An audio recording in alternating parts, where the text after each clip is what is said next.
One आज हम क्या करते हैं, थोड़ा अभी पिछली बार हमने क्या किया भाई, स्टैंडर्ड एडिशन मेथड्स पढ़ लिए, external internal standard addition methods पढ़ लिए। अब आगे क्या पढ़ना है हमें, अब हमें पढ़ना है थोड़ा और स्टैटिस्टिकल वे में चीज़ें पढ़नी है। हमें क्या करना है, हमें अगर डेटा दिया है तो उस डेटा को एनालाइज करना है, उस डेटा को स्टडी करना है, उससे कुछ तो कंक्लूजन निकालना है। और उस कंक्लूजन को निकालने के लिए हमें ज़रूरत पड़ती है किसकी, स्टैटिस्टिक्स की। और इस स्टैटिस्टिक्स में हम क्या पढ़ेंगे, अब इन 3 टेस्ट इंपॉर्टेंट है वो पढ़ेंगे। पहला टेस्ट हम पढ़ेंगे वो है क्यू टेस्ट। ओके, सो क्यू टेस्ट पहले पढ़ लेते हैं। ओके, क्यू टेस्ट क्या बोलता है भाई, देखो अभी सपोज करते हैं भाई, लाइक एग्जाम्पल के थ्रू समझते हैं। लाइक अगर मुझे एक पर्टिकुलर रेंज दे दी है, ठीक है, मुझे रेंज क्या दिया है भाई, मुझे दे दिया है वेट किसका, वेट भाई किसी बंदे का, या फिर वेट किसी ग्रुप का पर्टिकुलर, ठीक है। एक ग्रुप है, ग्रुप ऑफ 5-6 स्टूडेंट्स है, ठीक है, 5-6 स्टूडेंट्स का एक ग्रुप बनाया है। और इस 5-6 स्टूडेंट्स में, ठीक है, मैं सिर्फ ऐसे बंदों को या फिर ऐसे लोगों को पकड़ूंगा जिनका जो वेट है वो कौन से रेंज में आ रहा है भाई, 50.5 kg से 51 kg के बीच में आने वाले जो रेंज है, इस रेंज में आने वाले जो भी लड़के हैं, वेट के रेंज में आने वाले जो भी लड़के हैं, उन्हें मैं क्या कर रहा हूँ, उन्हें कंसिडर कर रहा हूँ इन द रिमाइंडर वैल्यू, या ये रेंज के अंदर है। इससे बाहर वाले जो वैल्यूज़ है या इससे बाहर वाले हैं, ठीक है, ये डेटा एक सिग्निफाई कर रहा है कि ये उस रेंज के अंडर लाई करे। अब कोई भी एक आध लड़का जिसका वेट इससे प्लस हो या इस रेंज से माइनस हो, तो ये क्या हुए भाई, ये जो वेट डिटेक्ट हुआ, ये जो डेटा हमें मिला by actually analysing the weight of that guy, हमें पता करना है कि क्या भाई ये जो वैल्यू है ये हमारे डेटा में कंसिडर करके हमें एनालिसिस के लिए, स्टडी के लिए यूज़ करनी चाहिए या नहीं करनी चाहिए। तो उसके लिए हम कौन सा टेस्ट करते हैं, क्यू टेस्ट। यानी ये क्या, ये सस्पेक्टेड वैल्यूज़ है। कौन सी सस्पेक्टेड है, ये आउटलायर है या नहीं, ये रेंज के बाहर है या अंदर है, इन्हें कंसिडर करना है स्टडी करते समय या नहीं करना है, वो डिटरमाइन करने के लिए हम लोग लगाते हैं क्यू टेस्ट, ठीक है। थोड़ा बेसिक्स क्लियर कर लिया एग्जाम्पल देखिए, अच्छा ठीक है। मतलब जो रेंज के बाहर वाले वैल्यूज़ है, एक्सपेक्टेड है, जो सस्पेक्टेड है कि वो आउटलायर हो सकते हैं, उन्हें चेक करना है कि वो सच में आउटलायर है और उन्हें कंसिडर करना है या नहीं करना है while doing the analysis of data obtained. Okay, तो क्यू टेस्ट का मैंने सिग्निफिकेंस आपको बता दिया।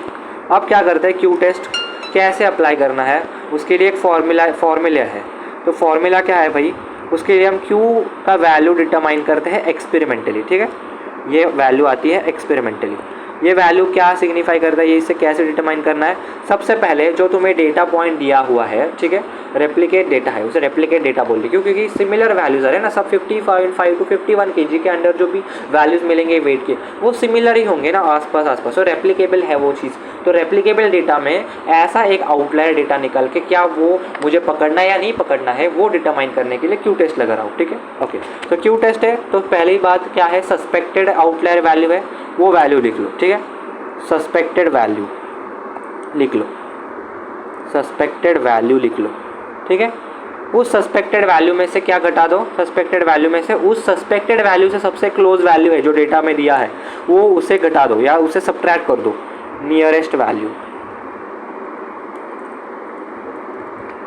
को उसमें से सब्ट्रैक्ट कर लो। ये हुआ न्यूमरेटर का पार्ट। अब इसमें डिनोमिनेटर में क्या रखेंगे भाई, डिनोमिनेटर में क्या रखना है, जो तुम्हें डेटा दिया है या पॉइंट ऑफ डेटा, वह सेट ऑफ डेटा दिया है, उसमें जो सबसे लार्जेस्ट वैल्यू है भाई, ठीक है, लार्जेस्ट वैल्यू जो है उसमें से क्या कर लो, सबसे स्मॉलेस्ट वैल्यू तुम सब्ट्रैक्ट कर लो, स्मॉलेस्ट वैल्यू सब्ट्रैक्ट कर लो, स्मॉलेस्ट वैल्यू उसमें से सब्ट्रैक्ट कर लो, ठीक है।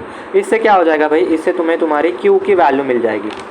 ओके, और इस क्यू की जो वैल्यू मिलेगी इसे तुम कंपेयर करो with the critical value of Q which is actually determined, okay, which is actually determined at certain percentage of probability. Okay, तो फिर क्यू क्रिटिकल का वैल्यू हमें प्रोवाइड किया जाएगा, ठीक है।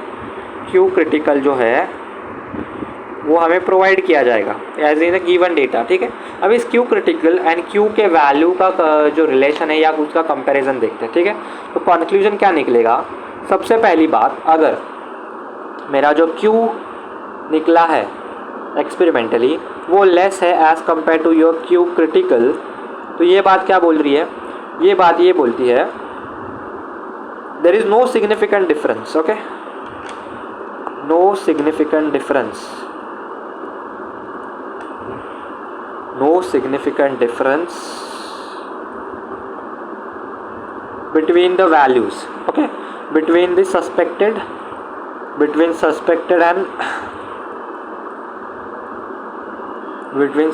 and other values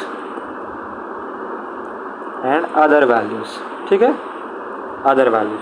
सो इस कंडीशन पे क्या करेंगे हम लोग, इस कंडीशन पे हम लोग करेंगे उस डेटा को एक्सेप्ट, या उस वैल्यू इज एक्सेप्टेड, उस डेटा वैल्यू या वैल्यू को हम एक्सेप्ट करें, value is accepted in analysis of the data is accepted, okay. Second अभी कंक्लूजन क्या निकाल सकते हैं, अगर मेरा Q जो है वो है बड़ा है किससे, हमारे क्रिटिकल Q से, तो इस केस में क्या होगा भाई, difference is significant, okay, significant difference है, सिग्निफिकेंट डिफरेंस है between suspected and other values. So ये क्या कंक्लूड करेगा कि ये वैल्यू को हम नहीं कंसिडर करेंगे, वैल्यू इज इग्नोर्ड और rejected, value is ignored / rejected, ये चीज़ याद रखना, ठीक है, ओके। अब इसके ऊपर एक एग्जाम्पल भी सॉल्व कर लेते हैं, चलो ठीक है, एक एग्जाम्पल के थ्रू क्या करेंगे, इसे और अच्छे से समझने की कोशिश करेंगे। क्या कहता है देखो एग्जाम्पल, अब यहाँ पे दिया है कि एक पेस्टिसाइड का कंपनी है जिसमें हमें क्या करना था भाई, जो प्रोडक्ट बना है उसमें जो पेस्टिसाइड है उसे डिटरमाइन करना है। तो 7 रेप्लिकेट वैल्यू जनरेट हुई जब मैं एनालिसिस कर रहा था कुछ सैम्पल का, ठीक है, और वो वैल्यूज़ क्या जनरेट कर रही है, पेस्टिसाइड का कॉन्सेंट्रेशन अमाउंट कुछ भी हो सकता है, ठीक है, और जो वैल्यू जनरेट हुई वो क्या थी, first value was your 0.411, second value was 0.410, third value was your 0.402, third value was your 0.380, fourth value was 0.404, fifth value was 0.400, सात किए ना, 2 3 4 5 6, last one, seventh one is 0.408। सबका ये जो है यूनिट क्या है भाई, मिलीग्राम पर डेसीमीटर क्यूब, ओके। ये कॉन्सेंट्रेशन की बात कर रहे हैं हम लोग पेस्टिसाइड्स की, ये है डेटा, ठीक है, गिवन डेटा है ये, ओके, गिवन डेटा है, ओके, हाँ, ओके। सो अभी सॉल्यूशन लिखता है आंसर, ओके। अब मैं अगर इस पूरे डेटा को एनालाइज करूँ तो हर एक वैल्यू देखो 0.4 0.4 0.4, ये 38 का है, ये 0.4 है, ये 0.4 है, ये 0.4 है। तो इन डेटा को मैं एनालिसिस करूँगा तो इनमें से मुझे जो एक्सपेक्टेड दिख रहा है उससे थोड़ा अलग, ज़्यादा या कम कौन सी वैल्यू नज़र आ रही है, सिर्फ ये 0.38 दिख रहा है, बराबर है। तो इस 0.38 को हम क्या करते हैं, कंसिडर करते हैं as our suspected outlier value. तो लिख लो यहाँ पे सस्पेक्टेड आउटलायर वैल्यू, ठीक है, आउटलायर वैल्यू क्या होगी, वो होगी 0.380। ये क्या है, सस्पेक्टेड वैल्यू, क्योंकि वो अलग दिख रहा है, पूरे जो रेंज है, जो पूरे 7 रेप्लिकेट वैल्यूज जनरेट हुए उसमें 0.380 अलग दिख रहा है as compared to rest 6 cell values. तो अभी चेक करना है कि ये 0.38 नॉट वाला वैल्यू उसी सेट को बिलोंग करता है या उसे उस एनालिसिस में पकड़ना है या नहीं पकड़ना है, उसे इग्नोर करना है, उसे कंसिडर करना है। तो ये समझने के लिए हम अभी क्या करेंगे, क्यू टेस्ट अप्लाई करते हैं, ठीक है। अब उन्होंने क्या दिया है, क्रिटिकल वैल्यू दिया है क्यू का, क्यू क्रिटिकल दे रखा है, वो it is Q critical is actually given as 0.57, ठीक है, 0.57 at कितना percentage, at 95% probability, 5% probability for n is equal to 7, यानी फॉर 7 रीडिंग्स, ओके, या 7 कंसेक्यूटिव टाइम्स ये एनालिसिस कैरी आउट किया था, ठीक है, ये दे रखा है। अब QC का वैल्यू कैसे डिटरमाइन करते थे, QC नहीं सॉरी, प्रोबेबिलिटी, परसेंटेज प्रोबेबिलिटी कैसे डिटरमाइन करते, ठीक है। अब आउटलायर वैल्यू ले लो, ठीक है, आउटलायर वैल्यू के सबसे पास वाला जो वैल्यू है डेटा पॉइंट में वो कौन सा है भाई, 0.400 है, okay, so you'd like take 0.400, you subtract your outlier value 0.380, you divide it by the nearest value 0.4 not into 100 से मल्टीप्लाई कर लो, ठीक है, ये परसेंटेज प्रोबेबिलिटी दे देगा, परसेंटेज प्रोबेबिलिटी दे देगा, sorry that's not percentage probability, ये एक मिनट, ये जो आएगा उसे हमने 100 में से माइनस करना है, ठीक है, ओके। तो यहाँ से कितना आया भाई, देखो it is around 0.020 around upon 0.400 into 100, rearrange करो इक्वेशन को, 20 divided by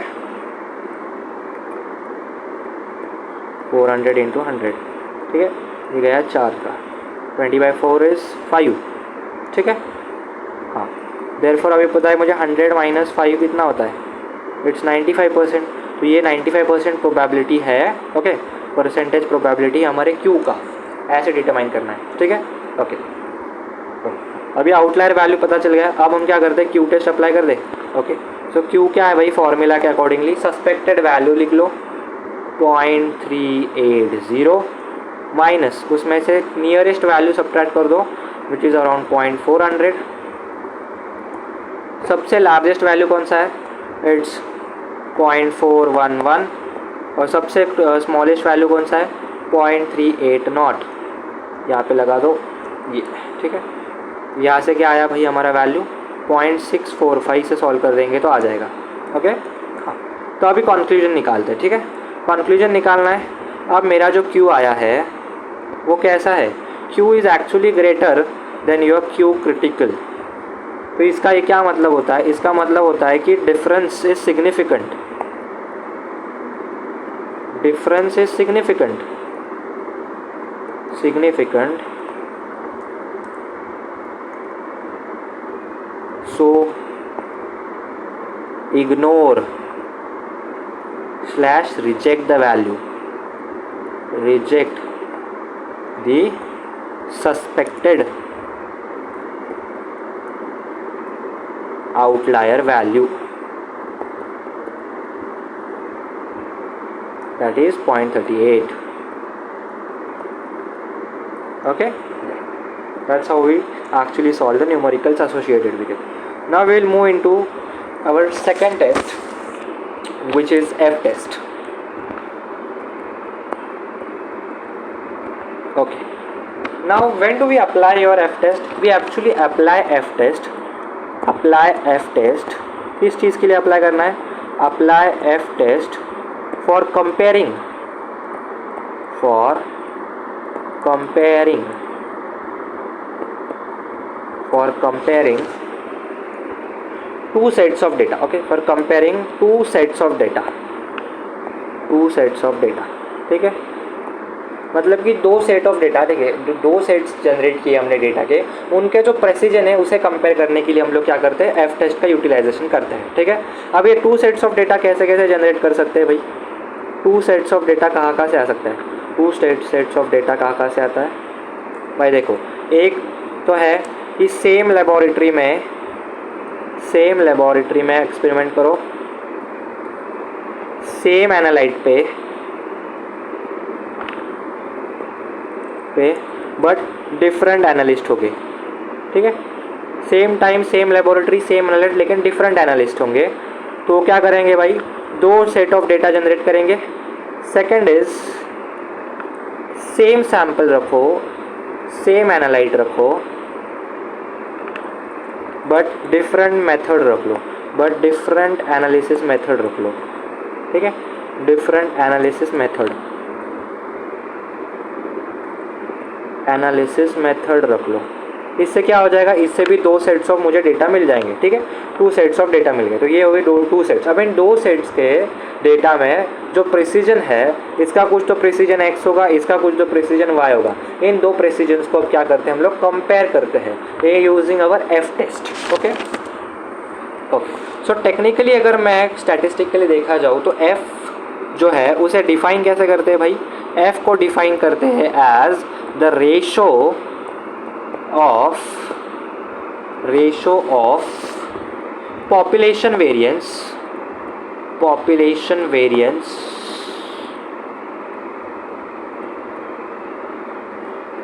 that is your sigma 1 square and sigma 2 square, ठीक है। पॉपुलेशन 1 से डेटा ऑफ सेट 1 जनरेट हुआ है, तो दिस इज़ योर वेरिएंस का, okay, this is your standard deviation का स्क्वायर होता है, so that's your variance. Okay, उसका देख सकते हैं, या फिर सैम्पल का जो है वेरिएंस उसका रेशो, ठीक है, सैम्पल वेरिएंस का रेशो भी ले सकते हैं, वेरिएंस का ratio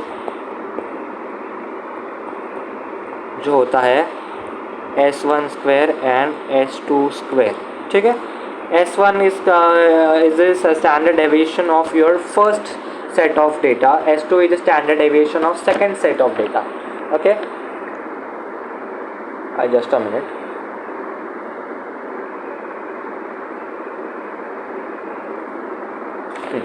Okay, yeah.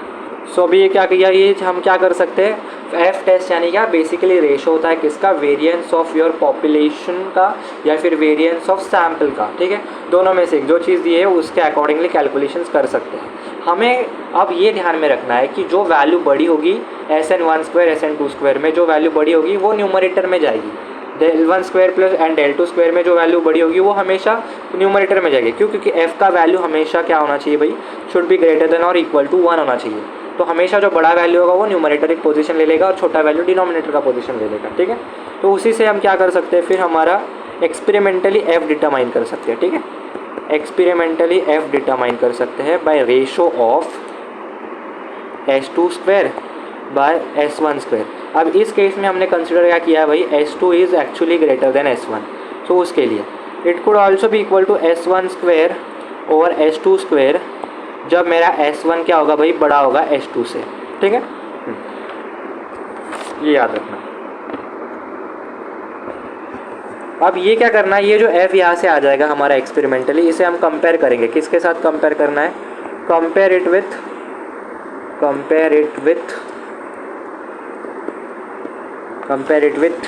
Your critical f critical, that is FC, okay।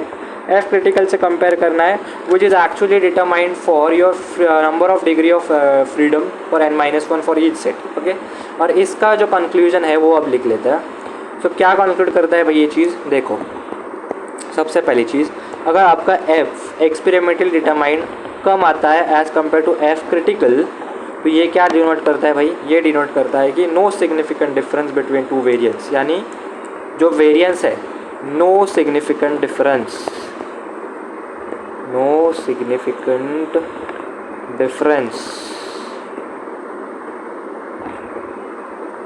between variances, so the precision is hence between precisions, यानी क्या है, अगर मेरा जो एक्सपेरिमेंटल डिटरमाइंड f का वैल्यू हमारे क्रिटिकल वैल्यू से कम है, इसका क्या मतलब है, जो वेरिएंसेस है उनमें ज़्यादा डिफरेंस नहीं है, और वेरिएंस में अगर ज़्यादा डिफरेंस नहीं होगा तो ऑब्वियस सी बात है कि उनके जो प्रिसीजन्स है सेट 1 एंड सेट 2 में भी इतना ज़्यादा डिफरेंस नहीं होगा, क्योंकि हम प्रिसीजन्स कंपेयर कर रहे हैं तो वो कंपेरेटिव है, ठीक है। लेकिन अगर मेरा जो सेकंड कंक्लूजन में निकला हो कि मेरा f है एक्सपेरिमेंटल डिटरमाइंड वो ज़्यादा है एज़ कम्पेयर टू और क्रिटिकल वैल्यू, तो उस केस में क्या हो जाता है भाई, यहाँ पे क्या है, सिग्निफिकेंट डिफरेंस आता है, सिग्निफिकेंट डिफरेंस है भाई, किस में है डिफरेंस, बिटवीन वेरिएंसेस, ठीक है, वेरिएंसेस। तो अगर वेरिएंस में इसमें डिफरेंस आ गया, हेंस there is difference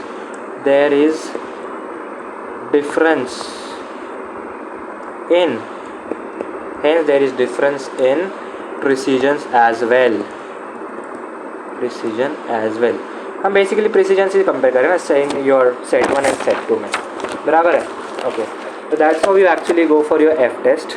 अभी न्यूमेरिकल तो मैंने लाया नहीं है, तो will move further with the last test and that is your t test.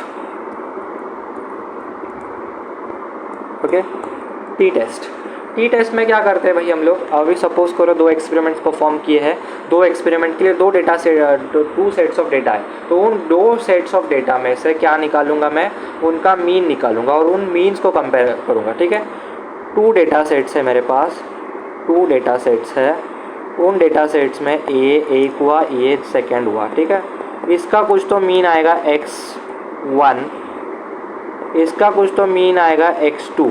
ठीक है, इन मीन्स को कंपेयर करना है बस मुझे। इस मीन्स को कंपेयर करने के लिए जो टेस्ट लगाते हैं उसे कहते हैं टी टेस्ट। क्या कहते हैं उसे, टी टेस्ट। अभी जो टी टेस्ट है ये जो साइंटिस्ट ने डिस्कवर किया था उसका पेन नेम स्टूडेंट था, तो इसे स्टूडेंट्स टी टेस्ट भी कहते हैं। ठीक है, ये चीज़ याद रखिए। ओके, तो which is what is X, X is actually the mean of your data set. Okay okay, so यहाँ से फिर क्या बोलेंगे। ओके, सो ओके, अब सपोज करते हैं कि लाइक एक ही सेट है हमारे पास डेटा का and second is your reference. तो रेफरेंस होगा तो उस रेफरेंस के लिए कुछ तो नोन मीन होता है, उसे हम रिप्रेजेंट करते हैं बाय म्यू। तो म्यू क्या है भाई, it is known reference mean, known reference mean.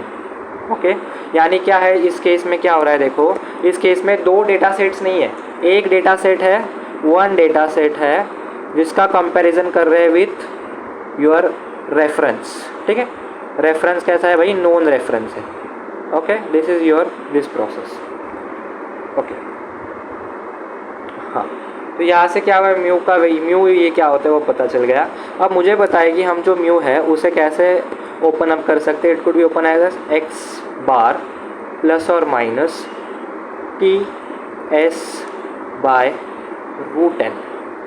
Okay, N क्या है, number of your data points in this set of data, S is what its standard deviation and T is actually what we need to determine. और फिर उसे compare करना है with the critical T जो हमें दिया होगा as your given conditions. Okay, ये चीज़ें कब चलती है, ये चीज़ चलती है जब मेरे पास एक डेटा सेट है और दूसरा रेफरेंस है, तब मैं ये चीज़ अप्लाई कर सकता हूँ।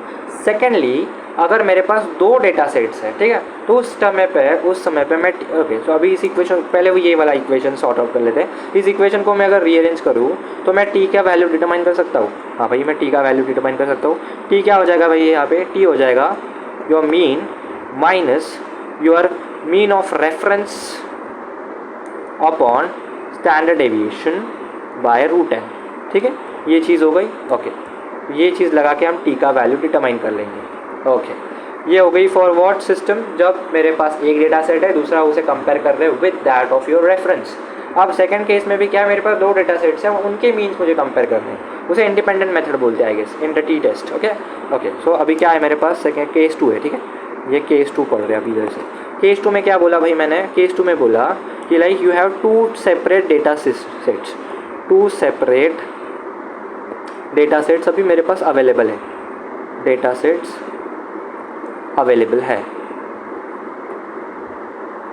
ओके, 2 डेटा सेट्स अवेलेबल है। ओके, तो इस केस में क्या होगा भाई, 2 डेटा सेट्स है 1 एंड सेकेंड डेटा सेट है 2। इस डेटा सेट 1 के लिए कुछ तो मीन आएगा, दैट इज़ योर x1, इसके लिए कुछ मीन आएगा, दैट इज़ योर x2 बार। ठीक है, ये चीज़ आ गई। इस केस के लिए हमारे पास सैम्पल का स्टैंडर्ड डेविएशन होगा S1, इसके लिए होगा S2।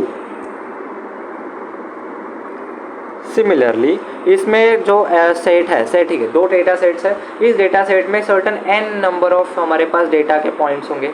ठीक है, like if suppose we have 5 data points and इस केस में मेरे पास है 6 डेटा पॉइंट्स, तो उसका क्या होगा भाई, ये n1 होगा, ये होगा n2। डेटा पॉइंट्स कितने हैं, मतलब एक डेटा सेट में अगर 10 वैल्यूज़ है तो 10 उसका n होगा, और एक डेटा सेट में 8 ही वैल्यूज़ है तो उसका n 8 हो जाएगा, ठीक है। तो दैट्स व्हाट ओके। तो ये उसके डिस्टिंग्विशिंग फैक्टर्स है। तो इस केस में मैं जो t का वैल्यू को से डिटरमाइन करूँगा, मैं सब्ट्रैक्ट कर दूंगा किसे, मैं सब्ट्रैक्ट कर दूंगा मेरे मीन्स को, ठीक है। मीन्स को सब्ट्रैक्ट कर लेते हैं भाई, x1 बार माइनस x2 बार, ओके। यही चल रहा है, देखो यही इक्वेशन पढ़ रहा है। देखो यहाँ पे क्या था भाई, ये एक सेट था, ठीक है, जो डेटा सेट दिया, ये रेफरेंस है, रेफरेंस के जगह अभी हमने क्या लाया, दूसरा एक और सेट लाया, तो उस सेट का मीन यहाँ पे हमने रख दिया, बस यही किया। देखो बस वहाँ पे म्यू था, यहाँ पे x2 का, क्योंकि दूसरा सेट लाया in place of your reference वाली चीज़, ठीक है। तो वहाँ सब्ट्रैक्ट कर ली, और नीचे क्या था भाई, s/√n था, बराबर है, s/√n है, तो दोनों को हम अंडर रूट के अंदर ले लेते हैं। तो ये कैसे हो जाएगा भाई, अभी वहाँ पे क्या हो रहा था, एक ही डेटा सेट था, तो सिर्फ स्टैंडर्ड डेविएशन एक ही सैम्पल के लिए आ रहा था, या एक ही सेट के लिए आ रहा था, बराबर है, n एक ही के लिए आ रहा था। अब उन्हें क्या करना पड़ेगा, ऐड करना पड़ेगा भाई, ठीक है। तो ये क्या हो गया, s1 square over n1 plus s2 square over n2। लेकिन जब भी मुझे t के कैलकुलेशंस करने होते हैं ना भाई, तो उस केस में मैं क्या पकड़ता हूँ, मैं S1 एंड S2 को कंपेयर करूँगा, S1 S2 को कंपेयर करूँगा, और उनमें देखूँगा कि भाई कौन सा वैल्यू छोटा है। सो लाइक स्मॉलेस्ट वैल्यू को हम इक्वेशन में पकड़ेंगे, स्मॉलेस्ट स्टैंडर्ड डेविएशन को पकड़ लो, स्टैंडर्ड डेविएशन। अब यहाँ पे सपोज केस पकड़ लेते कि S1 is less than S2। सो मैं क्या कर लूँगा, S1 S2 के जगह S1 रिप्लेस कर लूँगा। सो replace S2 with S1 plus S2 replace S2 with S1, okay. तो इक्वेशन अब मैं नीचे खोल लूँगा वापस,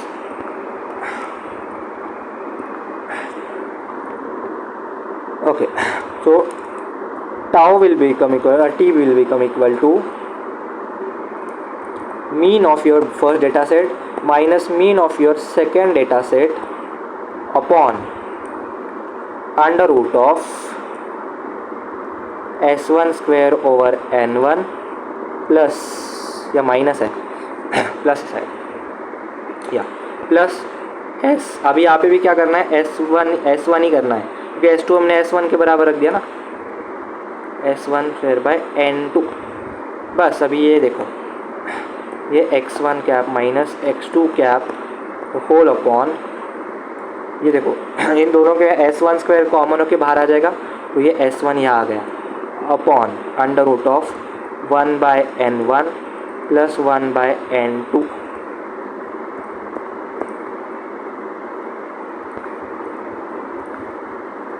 n2, ठीक है। रीअरेंज करो इक्वेशन को, x1 cap minus x2 cap whole upon s1 into under root of n1 plus n2 whole upon, ना वेट रीअरेंज नहीं, गलत किया हमने, उल्टा ले लिया, ठीक है। डिनोमिनेटर ऊपर जाएगा ना, क्यों नीचे है, n1 n2 upon n1 plus n2, या so that is how you determine t for case where two data sets are given and you have to compare their means, okay. So t will actually become equal to x1 bar minus x2 bar upon s, s जो छोटा वाला होगा इसीलिए मैं इसको s लिख रहा हूँ, into under root of n1 n2 the whole upon n1 plus n2, ठीक है। तो ये चीज़ याद रखनी है for determining your value, okay. फिर यहाँ पे अभी हमारा जो ये है इसका कंक्लूजन निकाल ले। फिर इसका क्या कंक्लूजन निकलेगा, ये लिख लेता हूँ बाजू में। हाँ, तो कंक्लूजन क्या निकला भाई, कंक्लूजन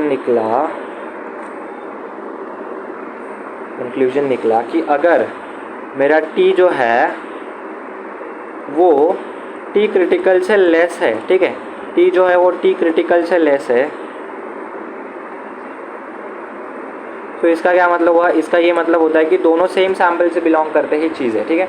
ओके, तो actually that means their means are comparable या ऑलमोस्ट सिमिलर, लेकिन अगर नहीं होगा तो वो नहीं होता है, ठीक है। इसमें हम लोग हाइपोथेसिस भी पढ़ते हैं, नल हाइपोथेसिस पढ़ते हैं एंड अल्टरनेट हाइपोथेसिस पढ़ते हैं। Null hypothesis and alternate hypothesis के बारे में थोड़ा भी बहुत जल्दी बता देता हूँ, ठीक है। नल हाइपोथेसिस में हम क्या कंसिडर करते हैं कि जब, ठीक है, जब हमारा mean of data set 1 and mean of data set 2 ये इक्वल टू किसके बराबर होता है, 0, यानी the difference between the mean of 2 data sets is actually equal to 0, उस कंडीशन को हम क्या बोलते हैं, उस कंडीशन को हम बोलते हैं कि वो जो डेटा सेट्स है या फिर वो जो डेटा सेट्स है वो क्या फॉलो कर रहे हैं, वो नल हाइपोथेसिस फॉलो कर रहे हैं, ठीक है। नल हाइपोथेसिस फॉलो कर रहे हैं, हाइपोथेसिस फॉलो कर रहे हैं, यानी मेरा x1 cap is equal to x2 cap, ठीक है। ये हुई नल हाइपोथेसिस। सेकंड होता है अल्टरनेट हाइपोथेसिस। अल्टरनेट हाइपोथेसिस क्या होती है, अल्टरनेट हाइपोथेसिस में जो हमारा मीन का डिफरेंस होता है वो 0 नहीं होता, वो नॉन ज़ीरो होता है, ठीक। जब हमारा x1 cap minus x2 cap is not equal to 0, तो उस केस को हम या उस चीज़ को क्या बोलते हैं कि वो जो कंडीशन है वो अल्टरनेट हाइपोथेसिस फॉलो कर रहा है, हाइपोथेसिस फॉलो कर रहा है, ठीक है। ये वही null and hypothesis and alternate hypothesis के बारे में थोड़ा बहुत ही विविड पिक्चर दिया मैंने आपको, ठीक है। तो I guess that's it for this lecture. हमने Q test, F test, T test सारे पढ़ लिए डिटेल में। अब मुझे नहीं लगता कोई कन्फ्यूजन होगा आपके माइंड में, और कुछ कन्फ्यूजन हुआ तो आप मुझे पर्सनली पूछ सकते हैं। I will be happy to help you all. So that's it I guess. Thank you for being here. या बाय बाय, साइनिंग ऑफ।